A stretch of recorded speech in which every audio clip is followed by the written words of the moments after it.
Assalamualaikum warahmatullahi wabarakatuh. Bersama dengan saya Ustaz Mi di dalam segalanya mudah, di dalam PGPC Ustaz Mi, insyaAllah. Amin ya rabbal alamin, insyaAllah. Okey adik-adik, apa khabar semua? Sihat? Berjumpa lagi kita untuk pembelajaran pendidikan Islam menengah sekali lagi. Okey, sambungan kepada pembelajaran kita sebelum ni, iaitu berkaitan dengan Perjanjian Hudaibiyah. Sebab dia ada kaitan Perjanjian Hudaibiyah dengan tajuk kita hari ni. Tapi Ustaz Mi nak rahsiakan dulu. Kita nak tahu tajuk apa? Jom kita layan dahulu video yang Ustaz Mi sediakan untuk adik-adik pada kali ini. Zas.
Alhamdulillah. Macam mana adik-adik? Dah tengok video tadi?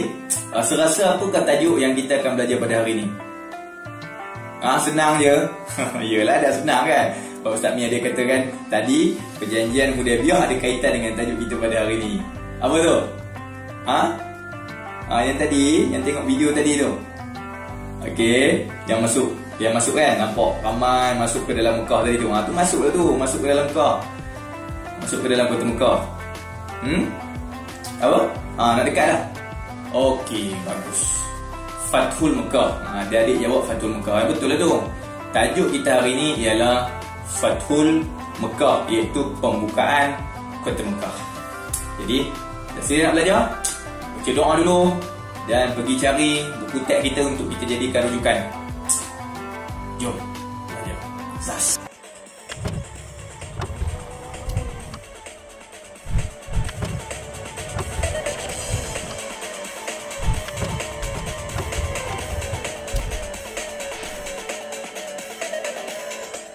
Alhamdulillah, Rabbi syrah li sadri wa yassir li amri wahlul 'uqdatam min lisani yafqahu qawli. Amma ba'd. Okey adik-adik, jom kita mulakan pembelajaran kita pada hari ini. Okey, pembelajaran kita pada hari ini adik-adik ialah bidang sirah, sambungan kepada Perjanjian Hudaibiyah. Pelajaran 21 boleh rujuk di dalam buku teks adik-adik. Pelajaran 21, tajuk Perjanjian Hudaibiyah dan pembukaan kota Mekah. Unit 2. Hari itu Perjanjian Hudaibiyah unit 1. Ini kita masuk kepada unit 2, iaitu pembukaan kota Mekah. Adik-adik boleh rujuk di dalam muka surat 173 dan 177. Dah rujuk? Okey, rujuk, bagus. Okey adik-adik, kita teruskan. Okey, seperti mana biasa adik-adik, setiap kali kita nak belajar, kita kena tahu apa yang kita akan dapat bila kita belajar ni. Okey, di akhir pembelajaran, pelajar dapat apa?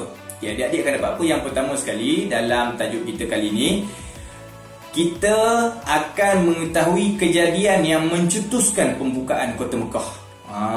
Itu yang pertama. Yang kedua, kronologi peristiwa pembukaan kota Mekah. Step by step tu, flow dia macam mana. Okey. Yang ketiga, faktor kejayaan pembukaan kota Mekah. Apa faktor dia? Kejayaan sambungan Nabi boleh buka kota Mekah kembali. Bukan senang tau, susah. Tapi berkat dengan kebijaksanaan dan juga dengan izin Allah, akhirnya pembukaan kota Mekah berlaku. Yang keempat, langkah-langkah yang diambil Rasulullah SAW selepas pembukaan kota Mekah. Ini pun kita kena tahu nanti. Ustaz Mi akan ceritakan. Yang kelima, iktibar daripada pembukaan kota Mekah. Apa iktibar ni? Okey, maksudnya orang kata pengajaran lah. Okey. Yang keenam, sebagaimana biasa, kalau adik-adik belajar dengan Ustaz Mi, mesti kena buat benda ni supaya nak kukuhkan pembelajaran adik-adik, bagi ingat betul-betul. Nak jawab exam kan, tak dapat A kan, kena jawab. Ustaz Mi akan bimbing adik-adik untuk menjawab soalan kebat dengan teknik-teknik yang Ustaz Mi belajar daripada sahabat-sahabat Ustaz Mi. Antaranya kredit untuk Ustaz Hamdan, kan, yang ada memberi tips kepada Ustaz Mi. Baik, yang seterusnya, yang kedua, 20 soalan kuis di bahagian deskripsi. Adik-adik boleh klik tepi tu, adik-adik boleh tengok kat bawah, klik dan jawab 20 soalan. Senang-senang je, boleh jawab insya-Allah. ABC kan. Okey adik-adik, kita teruskan lagi, jangan buang masa. Okey, yang pertama kita kena tahu kejadian yang mencetuskan pembukaan kota Mekah. Okey, yang pertama ialah kabilah Bani Bakar dan kabilah Bani Khuza'ah telah bermusuh sejak zaman jahiliyah. Ini nombor satu yang adik-adik kena tahu. Dua kabilah ni sejak dahulu kala lagi, pada zaman dahulu, dua-dua ni, kabilah Bani Bakar dan kabilah Bani Khuza'ah telah bermusuh berabad lama ni. Itu dia punya yang adik-adik kena tahu mula. Kemudian yang kedua, kabilah Bani Khuza'ah telah mengikat janji dengan Rasulullah, manakala kabilah Bani Bakar mengikat janji dengan musyrikin Mekah. Dua-dua kabilah ni berbeza-beza pula nyokongnya. Yang kabilah Khuza'ah dia sokong Nabi, dia buat janji nak ikat janji dengan Nabi. Yang satu lagi, Bani Bakar ni pula ikat janji dengan musyrikin Quraisy. Kedua-dua ni bila diikat janji dengan Nabi sebagaimana isi perjanjian Hudaibiyah, bila dema ni ataupun mereka ni, dema pula cakap Perak juga kan. Depa ni kan, tu cakap Kedah. Cakapnya mereka ini mereka ini bila mereka ini mengikat janji dengan Rasulullah, Khuza'ah mengikat janji dengan Rasulullah dan Bani Bakar mengikat janji dengan musyrikin Quraisy, mereka berdua ni terlibat sekali. Tidak boleh berperang selama 10 tahun. Okey, 10 tahun tak boleh perang kalau ikut perjanjian Hudaibiyah tadi. Walau bagaimanapun, tiba-tiba pada satu hari, iaitu pada suatu malam di bulan Sya'ban tahun ke-8 Hijrah, Naufal bin Muawiyah mengetuai sekumpulan daripada Bani Bakar dan musyrikin Mekah telah menyerang Bani Khuza'ah yang sedang berada di Al-Watir. Inilah momen yang paling besar. Inilah orang kata apa adik-adik yang perlu ingat. Inilah pencetus, iaitu pengkhianatan. Pengkhianatan apa? Pengkhianatan perjanjian Hudaibiyah. Mereka telah langgar. Bila berlaku ni? Pada bulan Sya'ban tahun ke-8 Hijrah. Naufal ni bin Muawiyah dia mengetuai Bani Bakar. Bani Bakar yang sokong musyrikin Quraisy ni tadi, dan dia dengan musyrikin Quraisy pula menyerang Bani Khuza'ah. Yang Bani Khuza'ah ni kita tahu tadi dia mengikat janji dengan Rasulullah SAW yang sedang berada di Al-Watir. Mereka ni serang Bani Khuza'ah di Al-Watir. Yang lebih dahsyat lagi, hasil dari peperangan tu kan, adik-adik boleh tengok ni. Ustaz ni tunjuk. Ni video dia. Video berlaku pengkhianatan ataupun pelanggaran perjanjian Hudaibiyah, yang mana Bani Bakar bersama dengan bersekongkol dengan musyrikin Quraisy menyerang Bani Khuza'ah di Al-Watir, menyebabkan berlakunya beberapa orang terbunuh. Okey, nampak ni, beberapa orang daripada kabilah Bani Khuza'ah yang tadinya mengikat janji dengan Nabi telah dibunuh. Bahkan sebahagian mereka dibunuh di kawasan Tanah Haram. Ini yang lagi marah ni. Okey, orang kata terbakar ni pasal inilah. Dah lah langgar perjanjian, bunuh pula kat Tanah Haram. Nak kena benar ni. Tak boleh biak. Ni tak boleh biak. Kata orang utara dia. Okey, yang kelima. Dia cakap utara pula. Yang kelima cakap biar. Yang kelima, Amru bin Salim Al-Khuzai. Dia pergi mana? Dia segera menuju ke Madinah untuk memaklumkan kejadian itu kepada Rasulullah. Siapa dia? Yang tadi orang pertama yang kita kena tahu nama dia Naufal bin Muawiyah. Yang kedua ni Amru bin Salim Al-Khuzai. Dia ni siapa dia? Dia ni daripada kabilah Bani Khuza'ah. Dia segera terus lepas dia kena serang ni tadi dekat Al-Watir, kemudian dia terus pergi jumpa Nabi. Dia beritahu dekat Nabi bahawa mereka telah diserang dan beberapa orang depa telah dibunuh, dan ada yang dibunuh di kawasan Tanah Haram. Nabi-Nabi ni bila dia dengar perjanjian ni telah dikhianati, pelanggaran perjanjian Hudaibiyah telah tercalar, apa Nabi buat? Nabi terus dengan berlakunya peristiwa itu, musyrikin Mekah telah melanggar isi perjanjian Hudaibiyah. Lalu apa Nabi buat? Rasulullah SAW segera merancang strategi untuk membuka kota Mekah. Inilah adik-adik perkara yang mencetuskan pembukaan kota Mekah yang asalnya tak ada pun nak berlaku cerita ni. Berlaku cerita ni hasil daripada apa dia tadi? Pelanggaran perjanjian Hudaibiyah. Dengan terbunuhnya beberapa orang daripada kelompok ataupun kabilah Bani Khuza'ah yang telah diserang oleh Bani Bakar bersama dengan musyrikin Mekah. Dapat adik? Cantik adik. Okey, alhamdulillah. Kita terus yang kedua adik-adik. Ini Ustaz Mi letakkan kronologi. Jadi kita tengok flow by flow. Okey, satu step by step. Okey, petak pertama ada 8 petak ni. Okey, petak yang pertama. Okey. Pertama, pada 10 Ramadan Rasulullah sallallahu alaihi wasallam pada tahun ke-8 Hijrah, Rasulullah SAW bergerak ke Mekah bersama dengan 10,000 tentera. 10,000 tentera. Abu Zar, bukan Abu Raham, Abu Zar ni, Abu Zar Al-Ghifari dilantik sebagai ketua sementara di Madinah. Okey. Nabi bergerak, menunjukkan apa? Bila ketua dah keluar kena ada pengganti. Nabi bergerak keluar bersama dengan 10,000 tentera. Tarikhnya apa? 10 Ramadan. Nampak bulan Ramadan bergerak. Puasa tu. Ingat tu, nampak dia, mereka punya semangat tu. Walaupun perang tetap berpuasa pada tahun ke-8 Hijrah. Ni tarikh adik-adik kena ingat ya. Masuk dalam exam, soalan ABC tu kan, pilihan jawapan tu selalu masuk. Okey, Rasulullah bergerak ke Mekah bersama dengan 10,000 tentera. Abu Zar Al-Ghifari dilantik sebagai ketua sementara di Madinah. Okey, yang petak kedua. Pasukan tentera Islam berhenti di Mar Zahran. Rasulullah SAW memerintahkan 10,000 tentera untuk menyalakan 10,000 unggun api. Ni panggilkan strategi. 10,000 tentera perlu menyalakan 10,000 unggun api.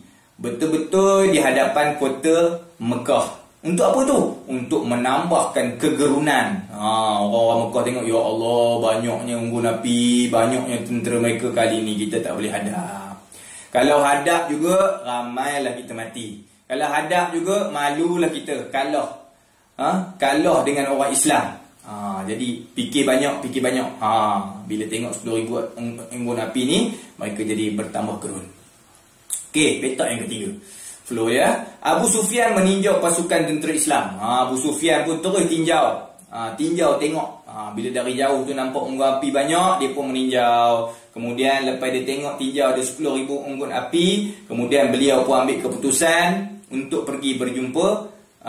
Pergi tengok lah. Pergi tengok. Untuk pergi tengok. Lepas pergi tengok tu, beliau terserempak. Kita tengok sini ya. Terserempak dengan Al-Abbas. Lalu Al-Abbas membawanya menemui Rasulullah SAW. Tengah-tengah tinjau jumpa Al-Abbas. Dia kata, jumpa Abbas pun kata, jomlah kita jumpa Nabi.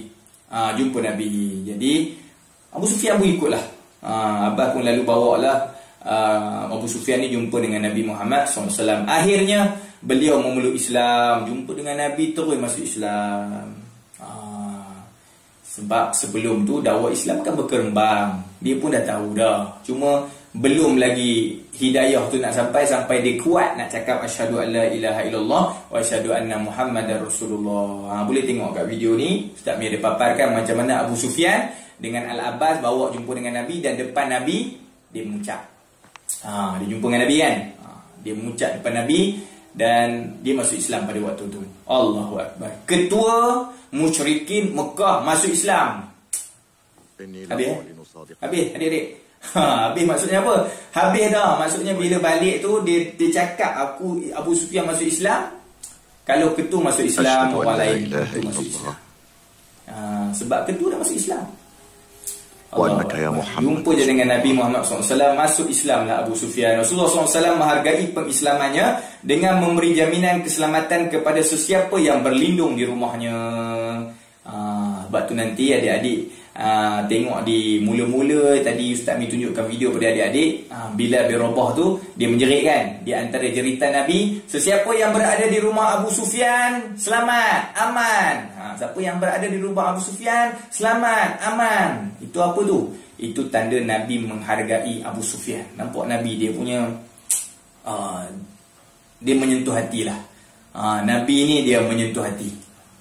Kasih sayang dia, pandangan kasih sayang dia, ayat-ayat tu dari hati dia. Sebab bila kena dengan hati tu, kalah.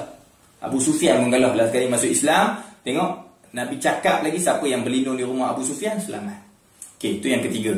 Yang keempat, pada pagi hari Rabu. Ingat tarikh ni, hari Rabu 17 Ramadan tahun ke-8 Hijrah, Rasulullah SAW meneruskan perjalanan menuju ke Mekah. Ketika itu musyrikin Mekah terkejut dengan kedatangan tentera Islam. Allahu Akbar. Ramai. Berapa orang tadi? 10,000. Tadi mula-mula tadi tak ramai. Kan? Tak ramai. Ini 10,000. Perjanjian Hudaibiyah baru 1,400. Ini 10,000. Berapa kali ganda tu? Terkejutlah orang-orang kafir Quraisy ataupun musyrikin Mekah ni. Sebab datang kali ni bukan lagi pedang bersarung, pedang terhunus. Itu yang menakutkan. Okey, kemudian itu yang keempat. Yang kelima, Abu Sufyan mengumumkan kepada musyrikin Mekah agar berlindung di rumahnya, rumah masing-masing atau dalam Masjidil Haram. Lepas Abu Sufyan balik tu, Abu Sufyan pun bagi tahulah. Lepas dia tengok aja ramai musyrikin Mekah datang ni, dia pun umum. Selain daripada Bilal yang masuk tadi, tengok dalam filem tadi kan, dalam video tadi Ustaz Mi, Bilal pun menjerit juga, dia pun bagi tahu benda yang sama ni. Okey, yang keenam, apabila sampai di Zutwa, Rasulullah membahagikan tentera Islam kepada 4 pasukan. Ini teknik Nabi. 4 pasukan Nabi nak kepung Mekah. Ini strategi pengepungan Mekah. Macam mana Nabi kepung ni? 4 pasukan. Ini pun kena ingat. Masuk dalam exam, selalu soalan ABC ni ada. Okey, di bawah 4 orang panglima, iaitu Rasulullah sendiri, panglima pertama. Yang kedua, panglima kedua Khalid Al-Walid. Panglima ketiga Az-Zubair bin Al-Awwam. Dan panglima keempat Abu Ubaidah Al-Jarrah. Setiap pasukan masuk ke kota Mekah melalui arah yang berbeza. Inilah yang dipanggilkan strategi. Macam adik-adik belajar lah. Adik-adik kalau belajar tak ada strategi, tak ada jadual, tak ada latihan, tak ada teknik, tak berjaya adik-adik. Tengok Nabi pun ada strategi. Okay? Strateginya apa? 4 panglima dengan 4 penjuru yang berbeza untuk kepung Mekah. Allahu Akbar. Jadi mereka akan masuk Mekah melalui 4 penjuru. Yang ketujuh, tiada sebarang tentangan yang diterima. Lepas masuk tu tak ada tempat yang menerima tentangan, kecuali ada juga satu. Kecuali pasukan Khalid bin Al-Walid. Mereka dihalang oleh sekumpulan musyrikin Mekah yang menyebabkan 2 sahabat gugur syahid dan 12 musyrikin Mekah pula terbunuh. Ada juga berlaku pertumpahan darah di situ. 2 sahabat terbunuh, mati syahid, dan 12 musyrikin Mekah terbunuh. Okey. Dan yang ke-8 adik-adik, alhamdulillah. Ingat ni tarikh ni, Mekah berjaya dibuka pada tahun ke-8 Hijrah 630 Masih. Kan? Okey. Alhamdulillah adik-adik. Inilah kronologi yang adik-adik kena ingat supaya adik-adik dapat menjawab soalan-soalan yang mungkin adik-adik akan hadapi di dalam peperiksaan nanti, insya-Allah. Baik adik-adik, kita teruskan lagi. Info tambahan ni ada dalam Prisma Ilmu dalam buku teks. Allah menggunakan perkataan Al-Fatah. Kan Fathul Mekah. Allah Ta'ala menggunakan Al-Fatah yang bermaksud pembukaan. Pembukaan maksudnya bukan perang. Pembukaan, apa maksud pembukaan ni? Kerana pembukaan memberi banyak kebaikan seperti semakin ramai yang beriman dan saling berkumpul. Pembukaan bermaksudnya bila kita buka suatu tempat tu, okey, seperti bukanya Fathul Mekah, maka banyaklah kebaikan akan dapat. Lagi ramailah orang beriman dan berkumpul. Orang beriman dan orang kafir juga bebas berbincang sehingga tersebar amalan bermanfaat dengan dan keimanan. Tafsir Ibnu Katsir. Alhamdulillah. Okey adik-adik, teruskan lagi. Faktor kejayaan pembukaan kota Mekah ada 4. Okey. Ustaz Mi kongsikan dengan adik-adik, ini pun dalam buku teks juga. Ada 4 perkara ataupun 4 faktor yang menyebabkan berjayanya pembukaan Kota Mekah melalui strategi Nabi Muhammad SAW. Okey, yang pertama, kita tengok yang pertama, mula sekali ialah petunjuk dari Allah. Apa pun dari Allah. Sebab tu kita ni kena banyak minta dengan Allah. Jangan minta dengan manusia. Minta dengan manusia tu kecewa je banyak. Minta dengan Allah, Allah Ta'ala bagi jalan. Tengok macam Nabi. Nabi minta pada Allah, apa yang Allah Ta'ala tunjuk? Allah Ta'ala bagi mimpi dekat Nabi. Mimpi Rasulullah sebelum perjanjian Hudaibiyah sebagai tanda pembukaan Kota Mekah semakin hampir. Inilah petunjuk dari Allah. B. Strategi Rasulullah. Apa pun kita buat, terutama hal-hal yang besar, perlu ada strategi. Tanpa strategi, gagal. Itu je Ustaz Mi boleh beritahu. Okey, jadi yang pertama, perancangan pembukaan Kota Mekah secara rahsia tidak diketahui oleh pihak musyrikin Mekah. Perancangan ni memang tak boleh. Kalau pecah je rahsia, gagal juga. Jadi setiap perancangan kena rahsia. Tambah-tambah hal-hal yang melibatkan peperangan, strategi yang tentang hal-hal yang besar. Okey, yang kedua, menyalakan, ni pun strategi, 10,000 unggun api pada waktu malam untuk menimbulkan rasa gerun pihak musuh. 10,000 api dipasang, lepas tu depan-depan Kota Mekah. Jadi nampaklah mereka ni. Bila nampak tu gerun lah pihak musuh. Okey, awal-awal lagi dah campakkan kegerunan. Belum perang lagi, baru unggun api. Itu pun dah cukup gerun. Tu teknik lah adik-adik. Okey, yang ketiga, membahagikan pasukan tentera kepada 4 pasukan yang masuk ke Mekah melalui arah yang berbeza. Ni strategi. Nak kepung Mekah dengan 4. Kalau terus ke depan, boleh lari mata-mata kan. Jadi kalau 4 nak lari ke mana? Kalau 4 penjuru dikepung, nak lari ke mana? Itu strategi tadi. Allahu Akbar. Okey, sambungan. Waktu kejayaan Kota Mekah tadi ada 4. Ini yang ketiga. Okey, tentera Islam mempunyai semangat jihad yang tinggi dan berdisiplin. Ini sangat penting untuk kita membuahkan kejayaan. Apa dia? Semangat jihad. Jihad ni banyak. Kalau adik tengok video Ustaz Mi tentang jihad dalam Islam, jihad banyak. Kalau adik dalam belajar ni, ada jihad menuntut ilmu. Jihad menuntut ilmu nombor 1 sekali ialah berjuang melawan sifat malas. Sifat nak belajar tu, malas tu, jahat tu. Nak berjuang tu bukan senang. Dan apa-apa sajalah yang berkaitan dengan ilmu, itu untuk adik-adik lah. Jihad untuk ilmu. Okey, macam tadi Ustaz Mi cakap apa? Jihad dakwah kan. Okey, mereka ni tentera Islam, dia ada semangat jihad yang tinggi dan berdisiplin. Disiplin pun sangat penting. Okey, apa dia? Yang pertama, kesatuan tentera di bawah panji Islam tanpa mengira perbezaan suku, kaum dan kabilah. Ini bila dah duduk di bawah panji Islam, semuanya sama, tak ada beza. Jadi dapatlah kekuatan tu, dilayan sama rata, sama rasa. Gitu. Okey, yang kedua, kepatuhan tentera kepada arahan Rasulullah SAW tanpa bantahan, seperti pasukan Az-Zubair bin Al-Awwam yang masuk. Ni contoh. Az-Zubair bin Al-Awwam yang masuk ke Mekah melalui dataran tinggi dan berhenti di Al-Hujun. Mereka tidak boleh meninggalkan tempat itu sehinggalah Rasulullah SAW sampai kepada mereka. Az-Zubair ni dia tunggu Nabi sampai betul-betul Nabi sampai, barulah mereka bergerak. Dia takkan tinggal ke tempat itu sebagaimana arahan Nabi. Itulah perkara yang membuahkan kejayaan. Bila ketua bagi arahan, patuh. Sebab ketua ni adik-adik, dia orang kata apa, tak kira kita ketua siapa pun, tapi bila sebut ketua, dia telah dipilih oleh Allah. Bila dipilih oleh Allah, kita kena patuh. Selagi tidak bertentangan dengan syariat. Itulah. Okey adik-adik, alhamdulillah. Okey, ini C. Kemudian D, musyrikin Mekah bertambah lemah. Ini D, banyak pemimpin Quraisy yang telah memeluk Islam sebelum pembukaan Kota Mekah. Ini Ustaz dah cerita tadi. Ini nombor 1 sekali yang menggemparkan, Khalid Al-Walid, panglima masuk Islam. Malah anak-anak buah dia masuk Islam. Dan last sekali Abu Sufyan masuk Islam, ketua ataupun pemimpin orang musyrikin Mekah masuk Islam. Ramailah lagi masuk Islam. Okey, itu yang pertama. Yang kedua, sebahagian besar pembesar Mekah telah mati sebelum pembukaan Kota Mekah, seperti Abu Jahal. Jadi pemimpin-pemimpin yang berkaliber, yang boleh memimpin dah tak ada dah. Dah tinggal Abu Sufyan je tinggal seorang. Jadi bila Abu Sufyan masuk Islam, lemahlah mereka ni. Allah, bantulah pertolongan Allah. Okey, yang ketiga, tidak semua musyrikin Mekah bangkit menentang kemarahan tentera Islam. Tak semua. Jadi bila tak semua bangkit menentang kemarahan tentera Islam, jadi lemahlah. Bila lemah, senanglah pembukaan kota Mekah ini berlaku. Berjayalah Nabi Muhammad SAW. Okey, yang keempat dia. Yang keempat, boleh terus tak lagi? Boleh? Boleh, bagus. Semangat tu semangat jihad lah tu. Jihad menuntut ilmu. Okey adik-adik, yang keempat. Yang keempat ni adik-adik, langkah-langkah yang diambil Rasulullah selepas pembukaan kota Mekah. Ada 4 juga. Okey, yang pertama apa Nabi buat? Menegakkan syiar Islam.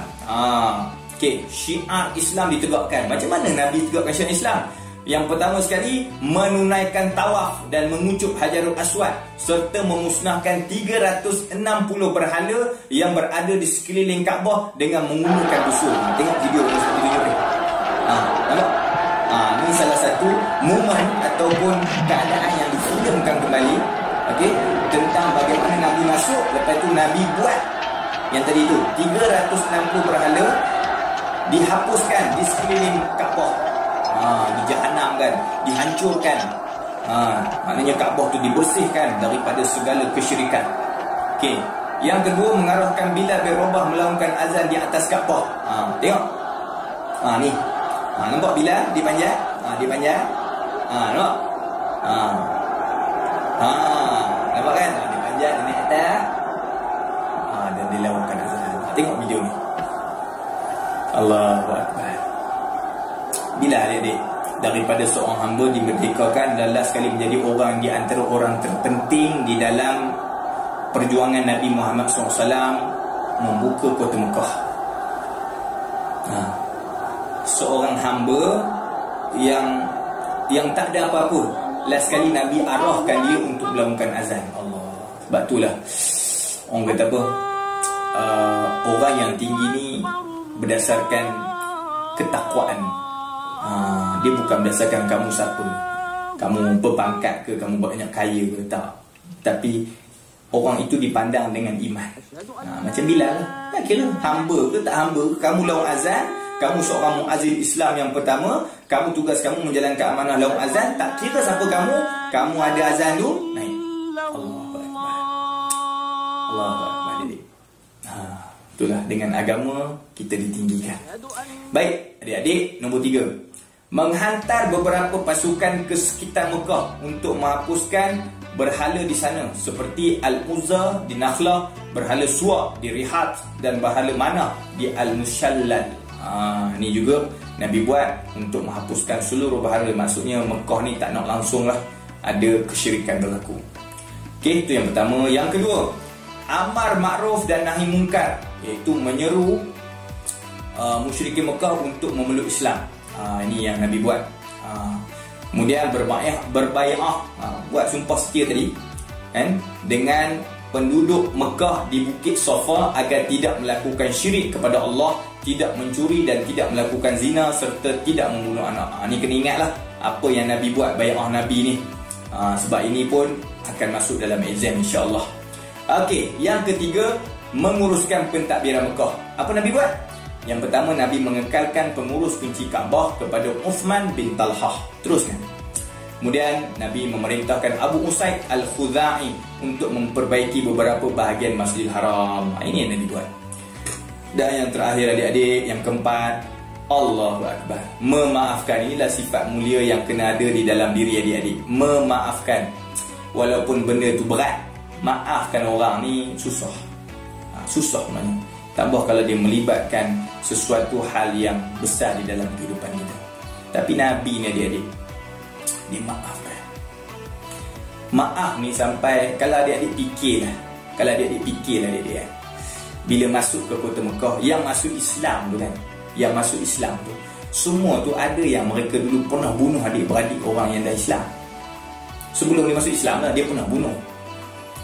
Macam Nabi kan, Nabi sendiri Hindun kan, dia pernah bunuh bapa saudara Nabi. Lah kali Hindun masuk Islam, bunuh bapa saudara Nabi. Kan dulu cerita kan, Hamzah dibunuh oleh salah seorang daripada yang yang kata apa, dibayar oleh Hindun dengan lembing tu, dengan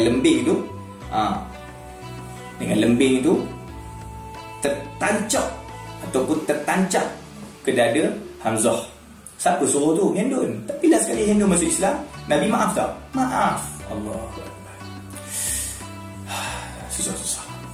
Jangan cakap itu Nabi, kami ni lain. Tak. Sama. Kita ni kena ikut Nabi. Macam mana Nabi, kita kena ikut. Itu. Okey, memaafkan kesalahan penduduk Mekah. Rasulullah SAW telah mengisytiharkan kemaafan kepada musyrikin Mekah yang pernah mengingkari baginda. Mereka dibenarkan pulang ke rumah masing-masing. Inilah kemaafan yang Nabi buat kepada penduduk Mekah. Baik, last sekali ada tiba daripada pembukaan kota Mekah. Tiba ni ada tekniknya, iaitu PIH, pendahuluan, isi, huraian. Pendahuluan ni tak payah ubah lah, kita gunakan kita hendaklah. Okey. Kemudian kita dia punya isi, mengamalkan ciri-ciri kepimpinan berdasarkan syariat Islam. Kemudian kata ayat sambungnya ialah teknik tadi, suka. S supaya, U untuk, K kerana, A agar. Jadi di sini dia pilih supaya, S. Ayat sambungannya, agama Islam dihormati. Okey, yang kedua B, kita hendaklah melakukan sesuatu tugasan secara terancang. Kita hendaklah melakukan suatu tugasan secara terancang. Kita gunakan U untuk menjamin kejayaan tugasan tersebut. Okey, C, kita hendaklah memaafkan kesalahan orang lain kerana, kita gunakan K untuk kerana. Ayat sambung ni, kerana semua manusia berhak mendapat kemaafan. Inilah iktibar daripada pembukaan kota Mekah. Kalau masuk exam, inilah jawapan yang adik-adik boleh letakkan. Baik, alhamdulillah adik-adik, tajuk kita telah tamat. Sekarang kita nak kukuhkan lagi kefahaman kita dengan soalan kebat. Baik adik-adik, soalan kebat kita hari ini, Ustaz Mi bawakan satu contoh soalan kebat dan kita cuba bincang bersama-sama. Okey, Rasulullah SAW mengatur strategi yang tersusun dan sistematik dalam peristiwa pembukaan kota Mekah. Pada pendapat anda, mengapakah sesuatu strategi sangat penting dalam melaksanakan sesuatu perkara yang besar? Macam Fatul Mekah, suatu perkara yang besar. Jadi bila minta tadi apa, pendapat anda, bila pendapat ni adik-adik, minta pendapat kerana mengapakah, mengapakah kena kita kena jawab kerana kan. Okey. Jadi untuk soalan pendapat adik-adik kena bawakan satu contoh, contoh yang dekat dengan diri adik-adik. Apa dia? Adik-adik seorang pelajar. Jadi pelajar mesti ada berkaitan dengan ilmu. Jadi datangkan contoh untuk jawab soalan ni. Boleh adik? Okey. Ustaz ni bagi contoh jawapan. Seorang murid perlu membuat persiapan yang rapi dalam menuntut ilmu. Nampak? Dia berkaitan dengan kita buat satu contoh. Aku sendiri sebagai murid, aku buat satu contoh. Kaitkan dengan strategi yang digunakan Nabi dalam pembukaan kota Mekah. Okey. Jawapan dia, seorang murid. Itu dah biasa. Seorang soalan kebat ni Ustaz Mi lupa nak beritahu, kena ada isi, huraian lengkap dan kesimpulan pandai. Okey, 4 ni untuk kita dapat berapa markah? Ya betul, 4 markah. Bagus adik-adik. Okey, jadi isi dia, seorang murid perlu membuat persiapan yang rapi dalam menuntut ilmu. Ayat sambung dia guna akronim ataupun kaedah tadi, suka, S untuk supaya, U untuk, K untuk kerana, A untuk agar. Jadi Ustaz Mi kat sini gunakan K untuk kerana. Jadi lepas itu cari idea, sambung kerana tanpa perancangan seseorang itu akan gagal mengejar cita-citanya. Selesai tu isi dan huraian. Sekarang kita nak masuk huraian lengkap. Huraian lengkap bagaimana Ustaz Mi bagi tahu sebelum ni dalam perjanjian Hudaibiyah. Ustaz Mi ada bagi satu contoh soalan. Apa dia? Kaedah dia untuk buat ayat sambungnya. Ya, kita gunakan sama ada contohnya, lagi. Ya, kesannya, lagi. Ya, akibatnya. Jadi kat sini Ustaz Mi nak mudah, kita gunakan contohnya. Okey, contohnya kita perlu mempunyai jadual belajar yang teratur. Ini contoh. Dan last sekali, kesimpulan. Ingat lagi kaedah Ustaz Mi ajar sebelum ni? Ya, kesimpulan pun kena ada satu kaedah namanya PIH. P untuk pendahuluan, I untuk isi, H untuk huraian. Jadi untuk pendahuluan, kekalkan. Apa dia? Kesimpulannya kita hendaklah. Itu untuk pendahuluan. Kemudian kita masuk isi. Kita hendaklah bersungguh-sungguh dalam belajar. Okey. Kemudian ayat sambung dia, setiap kali ayat sambung kena ingat suka. S untuk supaya, U untuk, K untuk kerana, A untuk agar. Pilih antara 4 ni yang sesuai. Okey, adik-adik pilih apa? Okey, bagus adik-adik. Adik-adik pilih agar. Jadi bila agar, sambungannya ialah ilmu tersebut berkekalan. Jadi selesailah soalan kebat kita adik-adik. Adik-adik boleh tengok lagi, kaji lagi supaya adik-adik dapat mengukuhkan lagi kefahaman adik-adik tentang soalan kebat ni. InsyaAllah adik-adik. Okey, alhamdulillah adik-adik. Kita tengok seterusnya.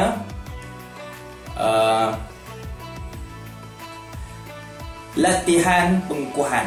Adik-adik boleh tengok di bawah ni ya. Sila jawab soalan kuis Google Form di dalam bahagian deskripsi di bawah ni, di bawah ni, di bawah ni, di bawah ni, di bawah ni. Kan? Klik kat bawah, kemudian dan jawab 20 soalan kuis. Dan tanya adik-adik. Selamat menjawab. Mana adik-adik semua? Yang paling penting jangan lupa subscribe sebab Ustaz Mi seronok dengan adik-adik. Belajar dengan adik-adik ni seronok. Betul. Ustaz Mi seronok. Memang dari hati Ustaz Mi seronok belajar dengan adik-adik. Okey.